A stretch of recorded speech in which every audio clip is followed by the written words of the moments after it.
വന്ന് നമ്മുടെ വീട്ടിൽ മൊത്തം മരങ്കേറികളായിട്ടുണ്ട് കേട്ടോ. കഴിഞ്ഞ ദിവസം മേക്കൂട്ടിയാണ് എന്ത് ചെയ്യുന്നത്, നമ്മുടെ ബണ്ണിക്കൂട്ടനാണ് കേട്ടോ. പിന്നെ കഴിഞ്ഞ ദിവസം ഞാനൊരു വീഡിയോ ഇട്ടിട്ടുണ്ടായിരുന്നു. അതിൻ്റെ അകത്ത് ഞാൻ പറഞ്ഞ ഒരു മിസ്റ്റേക്ക് ഉണ്ടായിരുന്നു. അതിൽ ഒരാളോ മറ്റോ ആ മിസ്റ്റേക്ക് കണ്ടുപിടിച്ചേട്ടോ. ആരെങ്കിലും കണ്ടുപിടിക്കുകയാണെങ്കിലും ഒന്ന് കണ്ടുപിടിക്കട്ടെ. മേക്കൂട്ടി മരത്തിൽ കയറിയ സമയത്ത് ഞാൻ പറഞ്ഞ ഒരു ഡയലോഗാണ്.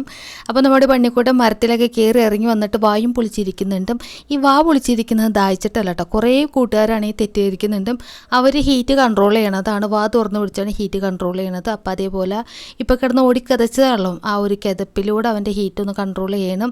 ഇതൊക്കെ കണ്ടിട്ടാണ് ഈ മേളിൽ കുറേ പേര് വായും പൊളിച്ച് നോക്കിയിരിക്കും. എല്ലാവരും ഉണ്ട് കേട്ടോ, ഒരാൾ പോലും ഇല്ലാതെ എല്ലാവരും സീൻ പിടിച്ചുകൊണ്ടിരിക്കണം. ബണ്ണിക്കൂട്ടന് ഓടണം, ചാടണതും മരം കയറുന്നതൊക്കെ നോക്കിക്കൊണ്ടിരിക്കണം കേട്ടോ. അവന്മാരാണെങ്കിൽ പുറത്തേക്ക് വിടുന്നത് ഞാനിവിടെ മുറ്റടിക്കാൻ ഇറങ്ങും വേണം കേട്ടോ. അപ്പോൾ അവന്മാരെ സമയമാവുന്നുള്ളൂ. ഇവിടെ പപ്പൂസാണ് ഈ കലാപരിപാടിയൊക്കെ കണ്ടിട്ട് വേഗം വന്നേക്കാണ്. ഇവിടെ എന്താ പരിപാടി എന്ന് അറിയാൻ വേണ്ടിയിട്ടും. അപ്പോൾ പപ്പൂസിനെ കണ്ടില്ല എന്ന് പറയുന്നവർക്ക് പപ്പൂസിനെയും കാണിച്ചു തന്നിട്ടുണ്ട് കേട്ടോ. അപ്പോൾ ഇന്നത്തെ വീഡിയോ ഇത്രയുള്ളൂ.